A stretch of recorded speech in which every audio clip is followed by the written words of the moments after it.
baru menyapu langit Parang dengan warna keemasan. Udara pagi yang sejuk menyelimuti halaman SMP Negeri 1 Parang, menciptakan suasana penuh harapan dan semangat. Belum lama, dari kejauhan terdengar suara-suara kecil, gerak langkah kaki, dan suara tawa yang menggelitik pagi. Lihat tuh, tiap hari kayak orang hilang. Gak punya teman apa? Siapa juga yang mau temenan sama dia? Sok pinter.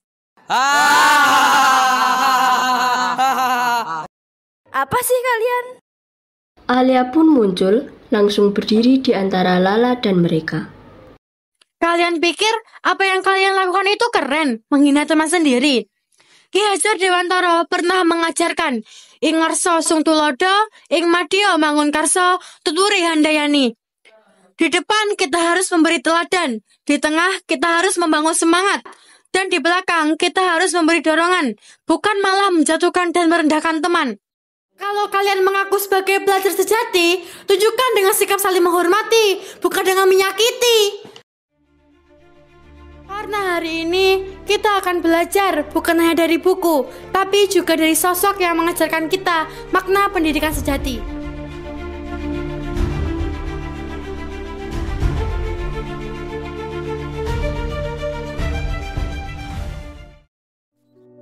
Anak-anakku, hari ini aku melihat sesuatu yang membuat hatiku bertanya. Mengapa masih ada di antara kita yang merendahkan saudara sendiri? Mengapa kekuatan digunakan untuk menekan, bukan untuk menolong? Pendidikan bukan hanya soal membaca dan berhitung. Pendidikan adalah tentang membentuk jiwa, membentuk hati, membentuk budi pekerti. Seseorang yang terdidik adalah dia yang mampu menjaga perasaan sesama, yang mampu menghargai perbedaan, dan mampu menolong yang lemah. Ingatlah ajaranku. Ing ngarsa sung tulodo, ing madya mangun karsa, tuturi handayani. Dimanapun kau berada, di depan, di tengah, maupun di belakang, jadilah penerang, pemberi semangat, dan pelindung bagi sesamamu. Anak-anakku, jika kita ingin bangsa ini besar, kuat, dan mulia, maka mulailah dari hal kecil. Menghormati teman, mengulurkan tangan bagi yang membutuhkan, dan melaporkan kebaikan dimanapun kalian berada. Karena perubahan besar dimulai dari hati-hati kecil yang berani berbuat baik. Setelah sosok Ki Hajar Dewantara menyalakan api pendidikan bagi bangsa, datanglah cahaya lain dari seorang perempuan muda yang melawan gelapnya ketidakadilan dengan pena, mimpi, dan keberanian. Dialah Raden Ajeng Kartini. Dalam masa di mana perempuan dikekang, di mana sekolah hanya milik segelintir kaum lelaki, Kartini berani bermimpi tentang perempuan yang bebas belajar, tentang perempuan yang berdiri setara, berkarya, dan berbakti untuk bangsanya. Dengan surat-suratnya yang menembus batas waktu, Kartini menyuarakan harapan bagi setiap perempuan Indonesia agar diberi hak untuk belajar, hak untuk berpikir, hak untuk memilih masa depan mereka sendiri.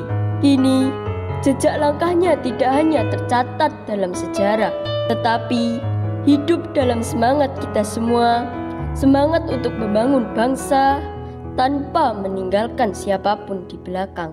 Inilah kisah Kartini.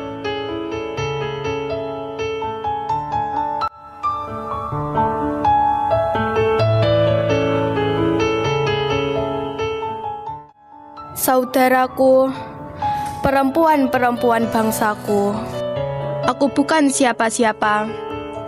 Aku hanya seorang gadis Jawa yang ingin melihat bangsanya maju. Aku hanya seorang anak yang merindukan cahaya ilmu dalam gelapnya keterkungkungan. Dulu, perempuan hanya dihargai karena kecantikannya, dipingit, dibatasi langkahnya. Tetapi aku percaya bahwa perempuan memiliki hak untuk berpikir, untuk bermimpi, dan untuk menentukan arah hidupnya.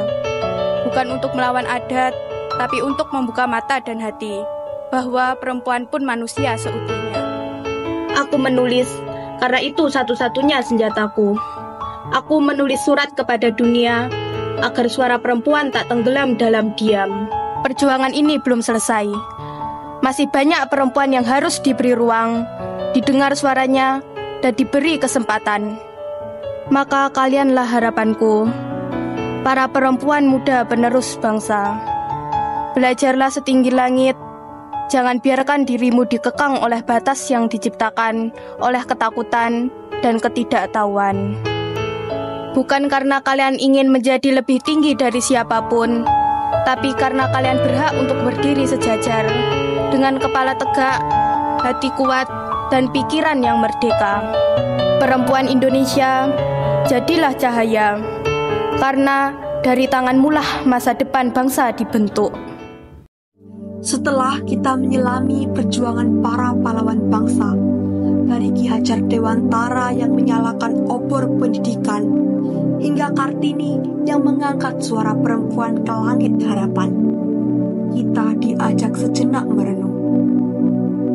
Dalam setiap perjuangan, ada sosok-sosok yang mungkin tak selalu tampak, namun meninggalkan jejak putih, jejak suci, penuh ketulusan dan pengorbanan. Sebentar lagi, seorang siswa akan membacakan puisi yang berjudul Lelaki Putih. Sebuah karya yang mengajak kita mengenang sosok-sosok sederhana, yang dengan keikhlasan dan keteguhan hatinya telah turut menorehkan warna di perjalanan bangsa ini. Marilah kita dengarkan dengan hati yang lapang dan jiwa yang siap memaknai.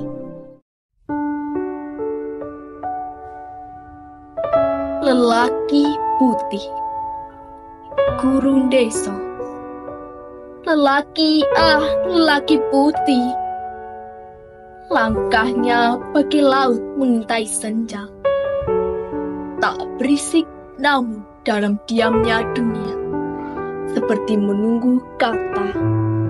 Lelaki putih, dibalut cahaya, tapi bukan untuk dilihat. Menyimpan musim yang belum tiba, dan tangan-tangan seperti doa yang diminta. Lelaki bukanlah pahlawan dalam cerita gagah, tapi pelintas sunyi yang memahat makna. Di celah waktu, di celah rindu yang tak bernama, membawa jingga, membarkan reda.